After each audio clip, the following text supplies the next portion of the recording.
ڕۆژانە هەمومان گوێبیستی ئەوەی دەبین لە ناو دنیای کریپتۆکەرنسی خەڵکەکی زۆر زیانی بەرکەتیە خەڵکەکی زۆریش قازانجی کردیە. ئەگەر بەنیازی بێ ناو دنیا کریپتۆ واتە دراوی ئەلکترۆنی پێویست ناکە ڕاستەخۆ بچی دراو بکڕێ، بەڵکو پێویستە کەسێک یاخود شوێنێک یان گروپێک ڕێنیشاندەرت بکە خولی ئۆنلاینت لەبوو بکەنەوە تاوەکو شارەزای دنیایەکەبی لەسەر بڕیاری خۆت ئینجا بڕیار بدەیت کەوا دراوی ئەلکترۆنی بکڕی یاخود زۆرێک بکڕی کامیان لە هەمویان باشترە کامیان قازانج لێ دەکەی. گروپێک لە کوردستان بە ناوی کورد کریپتۆنەری خەریکی ئەو کارن خول لە بۆ ئەو کەسانە دەکەنەوە دەیانێت بێنە ناو دراوی ئەلکترۆنی. ئەگەر کەسێکی حەز دەکەی بێنە ناو دراوی ئەلکترۆنی بەڕێیەکی دروست سەرەتا خولەکان ببینی بزانی دنیایەکە چۆنە پێشەوەی بڕیار بدەی و زەرەر بکەی. لینکی تەلەگرامەکەیان لە دیسکریپشن دادنم و لە کۆمنتش دووبارەی دەکەمەوە بۆ کەسانی کە حەز دەکەن بەشدار بن. زۆر سپاس بۆ گروپی کورد کریپتۆنەری بۆ سپۆنسەریکردنیەوە ڤیدیۆیە. براوەی $10 لە هەفتەی ڕابردوو کە جۆینی گروپەکەی کرد کاکە بڕیار عەلی براوە دەرچوو پیرۆزە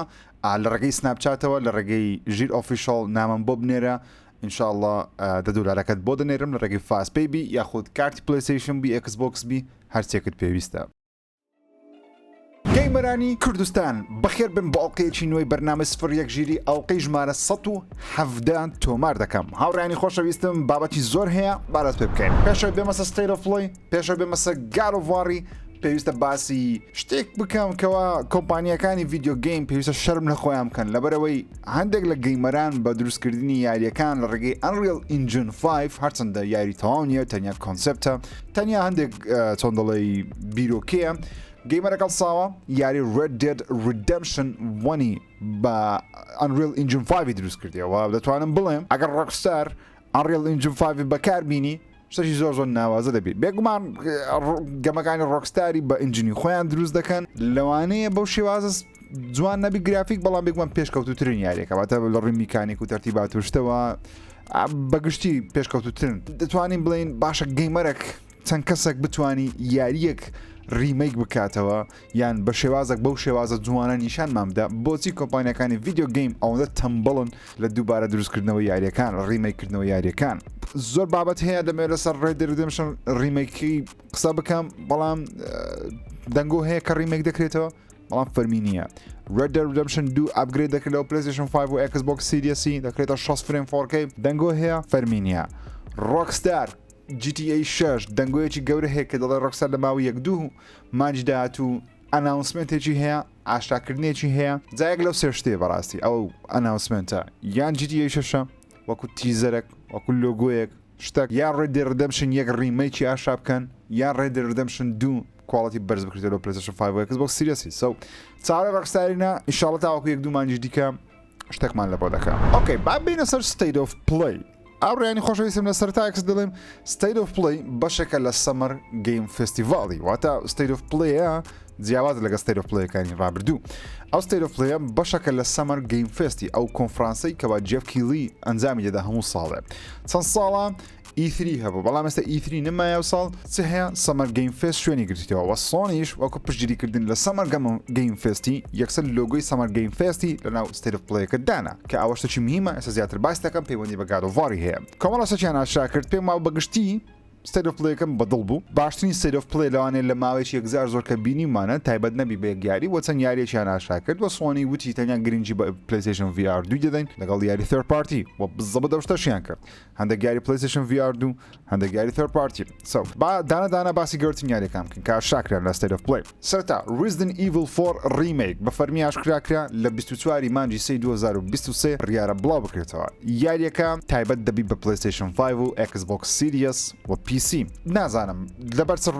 لەوانەیە تەنیا لەبەر خاتری ئەوەی بی کۆنسۆڵ نوێن هەڵبژاردی بیانێ یاریەکە گەیم پڵەی زۆر زۆر ناوازەبی و گرافیک زۆر بەرز بیم بەڵام ئەگەر تەماشایەکی تڕێلەکەی بکەین لەگەڵ ئەوەی کە سەرنجڕاکیشە بەڵام بەو شێوازەش نییە بڵێم ئەوە نێکس جێنە یاری PlayStation 5 و Xbox Series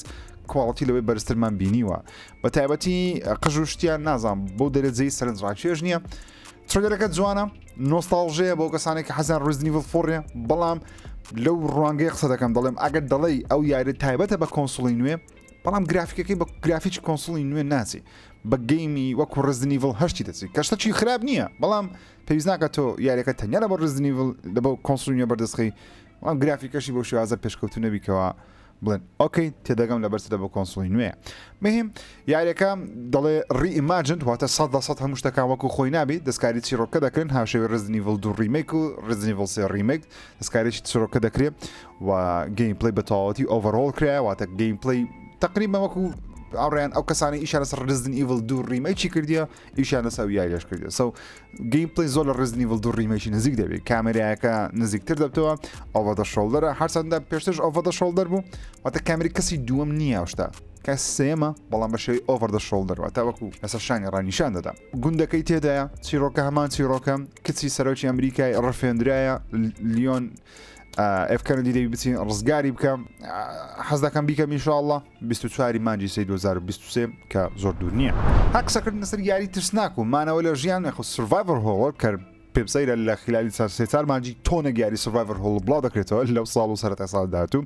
دە کەلیستۆ پرۆتۆکۆڵ دروستکەرانی یاخود دەرهێنەری یاری دێت سپیسی کۆن ئەو یاریە کار دەرهێنیان لە بۆ کردیە شەرکی کرافتن کاری بڵاوکردنەوەی لە بۆ دەکە کە خاوەنی یاری پەبجیە سەرتاوەمانزانی یاخنەگۆمازانانی سەرتا وتیان ئەو یاریە بەشەکە ناودنیای پەبجی ئێستا دەڵێن بەشەک نییە تەواو جیاوازە سەبەکەشی دوور درێژە لەبەر چاویشیان کرد گەیمپڵەیەکەمان بینی و گەیمپڵی کلیستۆ پرۆتۆکۆڵم زۆر بەدڵە مانەوە لە ژیانە دەڵێن زۆر پێویستیت بە خوێن و فیشەک و دەمانچەی باش هەیە و گولەکانە سنووردارە خوێن سنووردارە و شوێنەکان هەموو تاریکن تەنانەت دەرهێنەرەکە لە بڵۆک پۆستەکەی پلەیستیشن دەنووسی ئەو یاریە زۆر گرنگیان بە لایتینگدایە شوێنی تاریک شوێنی ڕووناک دڵێت جەمسکەری زۆر تێدایە دیمەنی ترسناک لەوانەیە لە 10 خولەکی 3 بترسێنین و لەوانەشە لە 20 خولەکی نەترسێنی واتە تۆ نازانی چاوەڕوانی چی دەکەی وەکو چیرۆک کلیستۆ یاخود وشەی کلیستۆ مانگێکە لە مانگەکانی هەسارەی ساترنە پێم وابی جوپیتەر ببورن هەسارەی جوپیتەرە مشتری ئەو مانگە لەلایەن کۆمپانیایەک چۆن دەڵێ داگیر کرایە لێوێن دەر لێ کۆڵینەوەی زانستی لەسەر دەکەن تۆ ژۆک یەکێک لە زانایەکان لەوێ کار دەکەی بەڵام زۆرە ڤایرۆسێک یاخود زۆرە نەخۆشێک وڵاتەوە کە ئەو مرۆڤانە دەکاتە ئەو زۆرە بوونەوەرانە و تۆش نەسەربازی نەهیست پێویستە دەست چەکێک و شەڕیمانەوە لە ژیانی خۆت بکە کە یارێکی سەرنجڕاکێش دیارە وا من حەز دەکەم بە ڕۆژێکە میشتاقیکەمەوە کە بڕیارە لە 2 مانجی 12 ئەو ساڵ لەسەر تەواوی کۆنسۆڵەکان بەردەست بێ و تەمشا ئەو یاریە و گرافیکە نیشانیاندا ڤێژنی پلەیستیشن 5 و Xbox سیریسە وەکو گرافیک بەڵام زۆر سەرنجڕاکێشتر دیارە وەکو گرافیک کواڵەتی بەرزتر دیار لە چاو ڕێزدنت ئیڤڵ 4 ریمیکەکەی کەچی لە بۆ پلەیستیشن 4 و Xbox One دێ جامە بەستەکەی منەوەیە ئەو یاریە بە نێکس جێن دەچین لە بۆ کۆنسۆڵی ڕابردوش دێ کاپکۆم کەمان کواڵەتیمان لە بۆ بەرزکەوە کاپکۆم هەر ئاڕی ئینجینی بەکاردێنی کە ئەو ئینجنە یەکجار کۆنە پێویستی بە ئەپدەیتە یان ناز لۆ نایانەسە ئەنریل ئینجینی بەڕاستی سو کلیستۆ پرۆتۆکۆڵ کۆتایی ئەو ساڵ بڵاو دەکرێتەوە هەڵە ستەیت ئۆف پڵەی شتێکی سەرنجڕاکێش و گەورە ناتوان بڵێم سوپرایز بەڵام سوپرایزیش بووم کەوا دەبینم یاریەکانی سپایدەرمان هەرێکە لە سپایدەرمانی ڕیماستەر وەروە مایلز مۆراڵز لەو ساڵ دێنە سەر PC سۆنی ڕایگەیاند یاخود ئینسۆمنیاک ڕایگەیان تاوەکو ئێستا زیاتر لە 33 ملیۆن کۆپی لە یاریەکانی سپایدەرمان هەردوو سپایدەرمان فرۆشراون لەسەر پلەیستیشن بۆیە کاتی ئەوەیەکەوە لە بۆ گەیمەرانی پیسیش ئەو دوو یاریە بەردەست بخەن لە 12 یاری سپایدەرمان ریماسترد دێتە سەر PC وەروەها لە پاییزی ئەو ساڵیش مایلز مۆراڵز دێتە سەر PC ریماستەرەکە دیڵسیەکەی لەگەڵە سەردەم چیرۆکەی لەگەڵی کاتە کۆمپلیت ئەدیشنەکەی دێتە سەر PC بەڵام نرخەکەیان جاری هاوشانە کردیا من پێم وایە لە دەوری 40 بۆ $50 دەبی نابتە فول پرایس ئەکیت سپایدەرمان دڵخۆشم بە کواڵەتێکی بەرزی RTX 3090 زەخمی مامە ئاکامی لە خۆتوانی هەرێکە بکەیت بۆ کەسانی کە پیسیان هەیە و پلەیستیشنیان ئەکید بن ئەو دوو یارە لە دەست خۆتان بدەن چکە دوو یاری زۆر باشە ترایلەرە چوونە لە بۆ یاری فاینەل فانتەسی 16 بڵاو کرایەوە کە من یاریەکانی فاینەل فانتەسیم نەکردیە بەڵام ترایلەر زۆر سەرنجڕاکێش دیارە باسی سەدەکانی ناوەڕاست دەکات لە ناو دنیای فاینەل فانتەسی بوونەوەرەکانی ناو دنیای فاینەل فانتەسی دەیە کارکتەرەکانیان بە شێوەیان بە فاینەل فانتەسی کارکتەرەکانی فاینەل فانتەسی هەرچەندە ئەو یارە زنجیرە نییە بەڵێ بەشەکەی ئەو بەشە پەیوەندی بە بەشی ڕابردوو هەیە ئەو شتانە نییە تەنیا لۆڕەکەی پەیوەندیان بێکەوە هەیە مەسەن خراپەکارەکان دوژمنەکان مەسەلەن وەحشەکان لۆڕەکە پەیوەندیان بێکەوە هەیە سەرنجڕاکێش دیارە گرافیکی یەکجار سەرنجڕاکێش دیارە بڕیارە لە هاوینی 2023 بڵاو بکرێتەوە واڕیان ترایلەرێکی نوێشمان بینیرە بۆ یاریە خۆشەویستەکەی خۆم کە ناوی سترێە ئەو یاری پشیلەکەی کە زۆر حەز دەکەم ڕۆژ یەکەم تاکەمەوە و ئێستا تەماڵ لە ڕۆژ یەکەم سەڵسە تاقی دەکەمەوە لەبەرەوەی یاریەکە دێتە سەر پلەیستیشن پلس پریمیەم و ئێکسترایەکە واتە پێویست ناکە پارەی پێ بدەی ئەگە پلەیستیشن پلس ئێکسترا یاخود پریمیەمت هەبی کە شتێکی باشە لە بۆ گەیمەر هاشێوی چۆن یاریە گەورەکان لە دەی وان لە ڕۆژ یەکەم لە گەی پاس بەردەست دەبن ئەو یاریش لە ڕۆژ یەکەم لەسەر پلەیستیشن پلسی نوێ بەردەست دەبێتە ئیسێشەڵنا ئەکسترا یاخود پریمیەمەکە کەشتێکی زۆر باشە و دڵخۆشکەریشە بەڕاستی هەندێک گەیم پڵی نوێیان نیشاندە تۆزێک چۆن دەڵێ ژیانی ناو جیهانەکەیان زیاتر نیشاندە کاردانەوەی پشیلەکە لەگەڵ ڕۆبۆتەکان هیوارەکانیان نیشاندن زۆر چاوەڕوانی ستریمە بڕیارە و بەرواری بڵاوکردنەوەشیان شاکرا لە 19 مانجی هەفت ئینشاءالله لەسەر پلەیستیشن 4 و 5 لە ڕێگەی پلەیستیشن پلس بەردەست دەبێت یەکەم ترێلەری فەرمی و گەورەی تقریبا دەتوانین بڵین زەبەلاحی یاری ستریت فایتر 6 ئاشاکە کە لە 2023 بڵاو دەکرێتەوە ستریت فایتر 6 مۆدی چیرۆکەیان نیشاندا سینگل پلەیەرەکەی کە 1000 سەرنجڕاکێش دیارە من ستریت فایتر 5م کردیە بەڵام ستۆریەکەم نەکردێت تەنیا شەڕەکەم کردی ینی چۆن دڵێ شەڕ بۆکسەکەم کردی وەکو تێکنی لەو جۆرە فایتینگەکەم کردێ بەڵام ئەویان چیرۆکی زۆر سەرنجڕاکێش دیارە ینی وام لێ دەکات بچم ستریت فایتر 5ەکەی هەڵکەم چکە ماوەکان کە لە ڕێگەی پلەیستیشن پلسی وەبزانم فری بوو بچم هەڵیکەم و بیکەم چیرۆکەی تەواو بکەم خۆمامە دەکەم لە بۆ ستریت فایتر 6 لەبەرەوەی زۆر سەرنجڕاکێش دیارە لە 2023 لەسەر تاڵی کۆنسۆڵ و پیسی بەردەست دەبێت و یاریە گەورەکەی هۆرایزنیش لە بۆ پلەیستیشن VR گیم پڵەیمان لێبێنێ بە ناوی Horizon Call of the Mountain گیم پڵەیەکەی زۆر سەرنجڕاکێش دیاران کوواڵیتیەکەی هەرچەندە 4K 30 فریم بوو کە عرض کرا لە ترێلەکە بەڵام بەڵێن دەدەن کەەوە کوواڵەتەکەی زۆر بەرزبی لە چاو ترێلەری یەکەم پێم وایە گرافیک زۆر بەرز کرایتەوە ڕنگ زۆر باشتر کرایە و پلەیستیشن VR 2 بە کوواڵیتی 4K ڤیدیۆ پلەی بکە یاری بکە بەڕاستی شتێکی دەرەجەیەکە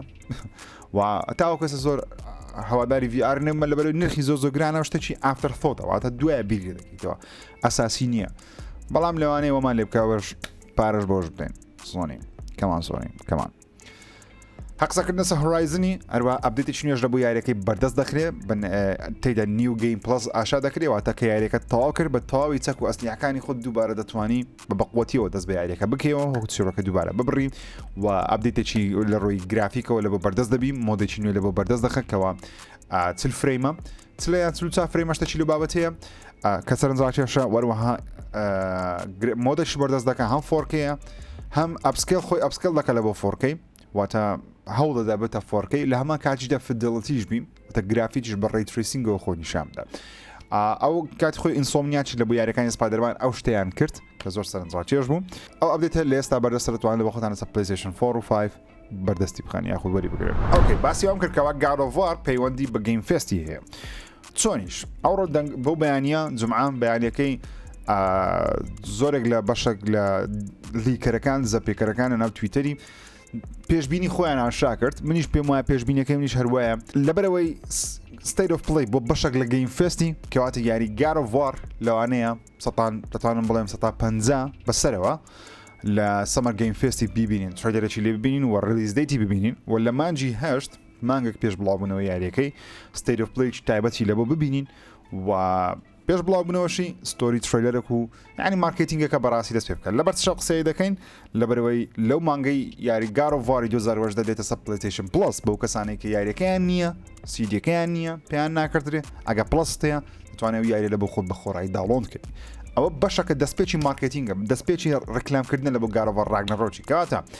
جگەلەوەی دەزان یاریەکە و ساڵ دێ ئەگەرەی یەکجار گەوری هەیە لە کەی بێتن لە گەیم فێستی نۆی 6 ترێلەر و بەرواری بڵاوبوونەوەی من وەک خۆم هیوان بەرز دەکەمەوە لە بۆ گەیم فێستیڤاڵی کە من بەردەم پێ دەڵێم هیواتان بزۆ بەرز مەکەنەوە من هیوان بەرز دەکەمەوە کەەوە لەوێ ببینم ئەگەر لەوێ نەبینم 100 ئەو یاریە دواخرێ عنی ئیزە ئەو لاولە تێدانە دەبی لەوێ ببینین ئینشاڵە دەشی بینین و چاوەڕوانیش بن من خۆشم ئینشاڵە لە شانەڵەکەی خۆم سەمەر گەیم فێستی بەڵایف دەگوازمەوە Star Wars Jedi Survivor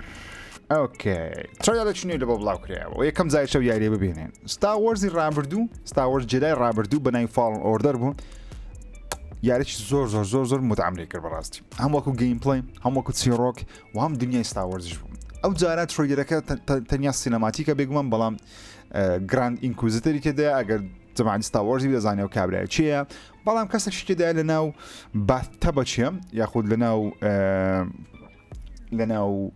چۆن دەڵێ ئەو شوێنایەکەوە خەڵکی لێ کلۆن دەکرێنەوە ئاوەکەی کەس نازانی ئەو کەسە چییە وە کالیستۆش ئەو کەسێکەوە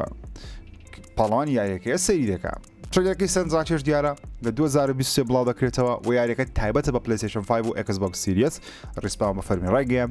و زۆر چاوەڕوان دەکەم ئەگە بەشی ڕابردوو نەریتە نەکردیە لە گەیم پاسی بەردەستە بڕۆنە بە خۆتان ئەنجامی ترێگەرێکی نوێ یاخود گەیمپلەیکی نوێی چەند خولەکی هەفت خولەکی لە بۆ یاری سۆنیک The Frontier بڵاوکرێ بەڵام گەیمەران دڵخۆش نین و من خۆشم پێم وانیە یاریە متعی هەبی ئەو گەیمپلەی کە بڵاویان کردەوە تەنیا سۆنیک نیشاندا لە ناو جیهانە کراوەکە خەریکی کۆکردنەوەی ئەڵلقەکانە لەگەڵ هەندێک لە مەتەڵەکانی ناو جیهانەکە ئەنجام دەدا و جیهانەکە زۆر بەتاڵ دیارە هیچ شەڕەشی تێدا نەبوو هیچ کاراکتەرێکی دیکەمان نەبینی لەوانە شەمەبەستیان نەبیجارە نیشانماندەم بەڵام بەگشتی خەڵک ناڕازی بوو ژمارە دیسلایکان زۆر زیاتر لە چاو لایکی ئەلانەشە بڵێنژێت کو دیسلایکی دەبینی لە ڕێی کۆمپیوتەر وەکو پڵگینەکە لە ناو گوگل کڕۆم دای دەنێن دەتوانین ژمارە دیسلایکان ببینیم بۆ هەر ڤیدیۆیەک سۆنیک فرۆنتیر دیارەکە و یاری هێشتا کامل نییە ئەرچەندە بە 4K 30 فریم بڵاویان کردەوە تا 6 فریمیش نەبوو هەست دەکەم دنیاەکەی زۆر چۆڵە داروباری کەمە ڕاستە جیایی زۆرە چۆن دەڵێ سەوزایەتی زۆرە بەڵام هەز بە بەتاڵی دەکەی هەز بە بێڕۆحی دەکەی لەو یاریە کاراکتەری سۆنیک کەمان یعنی دروستکردنی یاری سۆنی لۆن دەقورسە لە بۆ سێگای یاری باشیان هەیە لە ڕابردوو بەڵام یارە نوێەکانیان بە کاملی گەیمەرە هەموو جارێ لێ ناڕازینە هەموو جارێ بێهیوایان دەکەن یعنی لەبەرچە تەنانەت دەتوانن فیلمی باش دروستکەن لە بۆ سۆنێکی کە ئەو معجزەیە ڕوویدەیە لۆ ناتوانانی یارێکی باش سۆنیی دروست بکەی وای سۆنیک فرۆنتیر ئەگە بەتەمای بیکڕین بیکڕن جارێ تاوەکو یاریەکە بە تەواوەتی دەبین بزانین شایانی کڕینە یاخود نە دوای خەبەریشم لەسەر یاری مۆدرن وارفەر 2 لەبەرچش باسی دەکەمەوە بەڕاستی چکە ترێلەرێکی نوێیان لە بۆ بڵاوکردەوە ترێلەرێکی سینەماتیک بوو بە ناوی ئۆڵتیمەیت تیم و ئاشکراکەوە لە مانجی شەشی شەشی لە بابەتەیە پێم وابی تاو ڕلیسەکەی دەبینین واتە ڤیددیۆی کامڵی دەبینین گەیمپڵی دەبینین ڤیددیۆی دەبینین و ئەکید لە گەیم فستیش گەیمپڵی زیاتر دەبینین لە بە مۆدی ئۆنلاین تەرتیبات شتەکانێ و بەپێی چەندین کەس بیتم و بەپێی قسەکانی ینی بەپێی پێشبینی خۆشم بی پێم وایە مۆدرن وارفەر 2 دەبتەیەکێک لە زەخمترین یاریەکانی کاڵ ئۆف دیوتی لەبەرەوەی ئاکتیڤیژن کێشەی زۆرە ئینفینیتی وەر کێشەی زۆرە تاوی ستودیەکانی کاڵ ئۆف دیوتی یاخود ئاکتیڤیژن کێشەیان زۆرە ئەو یاریان دەڵێن بە ڕوح و دەڵێن بە ئیمانەوە دروستمان کردووە بە ڕوحەوە دروستمان کردووە ترێگەرەکان ئەسن ترێگەری ئەومانیە تاوەکوێستایی ناو یاریمانە تەنیا سینەماتیک و کاراکتەرەکانمان هەیە ترێگەرەکان سەرنجڕاکێش دیارن بەڵام هەموو کاتێک ئەوە لەبیر نەکە هەموو کاتێک یاریەکانی کاڵ ئۆف دیوتی ترێگەریان زۆر سەرنجڕاکێشە معنای نییەکەوە یاریەکە باشە بەڵام من وەک خۆم مۆدرن وارفەر 2 وێژنە کۆنەکەی زۆرم بەدڵە یەکێکە لە یاری خۆشەکانی مۆدرن وارفەری و یەکێکە یاری خۆشەکانی کاڵ ئۆف دیوتی و یەکێکە لە یاری خۆشەکانی تەقیکردن هیوان بەرزە لەبەرەوەی ڤێژنی 2019 مۆدرن وارفەری زۆرم بەدڵ بوو یەکێک بوو لە یاری باشەکانی کاڵ ئۆف دیوتی کە چەندی ساڵ نەمان بینیەوە زۆر هیوان بەرزە بۆ مۆدرن وارفەر 2 ئینشاڵڵا بێ هیواشم ناکە و هەوڵ حەز دەکەم بەڕاستی کەمپەینێکی باش تداوی سەر و 5 ساعت مالتیپلەیرێک و ماپێکی بچووکی زۆر ناوازەی سریع وەکو مۆدرن وارفەری 2019 و وارزۆنەکەش کە دەڵێن 2 ماپی هەیە هیوادارم هەردوو ماپ تێکەڵەیەکی باش بی لەگەڵ مۆدرن وارفەر 2 شتێکی زۆر نیە داوای ئەوەندەی لە ئاکتیڤیژن و جەماعەتی ئینفینیتی وەرد و ستودیۆیەکان بکەین ئینشاڵڵا بەدڵمان دەبی لەبەرەوەش دەڵێم تەواو گرنگی پێدەدەن لەبەرەوەی دوای یاری ساڵانەی کاڵ ئۆف دیوتیە لەسەر یەک بڵاو بکرێتەوە دوای ئەوە هیچ یاریێکی کاڵ ئۆف دیوتی بڵاو ناکرێتەوە تا 2023 لەوانەیە ریمیک و ریماستەر و ئەو شتانە هەبی بەڵام یاری نوێ لە ئینتری وەکو ئینتری لێڤڵ نییە هیوادارین یارێکی ناوازە بێت ئازیزان و خۆشەویستانم زۆر سپاس بە بینینی ئەو ڤیدیۆیە چاوتان ماز دەکەم ستەیت پڵەیەکەم بەدڵ بوو بەگشتی و گەیم فێستیش ئینشاڵڵا لەوێ گادۆڤاری دەبینین و پێشبینی دەکەم لەوێ بیبینین هیوادارم لێ بیبینین و دەمێن بۆ چونتان وەگرم لەسەر تاوی ئەو بابەتانەی باسمان کرد ڕزدنی ئیڤڵ4ەکە بەدڵتان بوو یاخودنا کەلیستۆ پرۆتۆکۆڵ Final Fantasy, Stray, Street Fighter, Walking Dead, Horizon, God of War, Star Wars Jedi Survivor و Modern Warfare 2 لەگەڵ Sonic Frontierەکەی بەگشتی پێتان چۆن بوو بۆ چمتان چیە لە کۆمنت بۆچنی خۆتان بنووسن تا ڤیدیۆیەکی تکە دەکەم دگمێت لایک سبسکرایب لەبیر نەکەن خوداتان لەگەڵ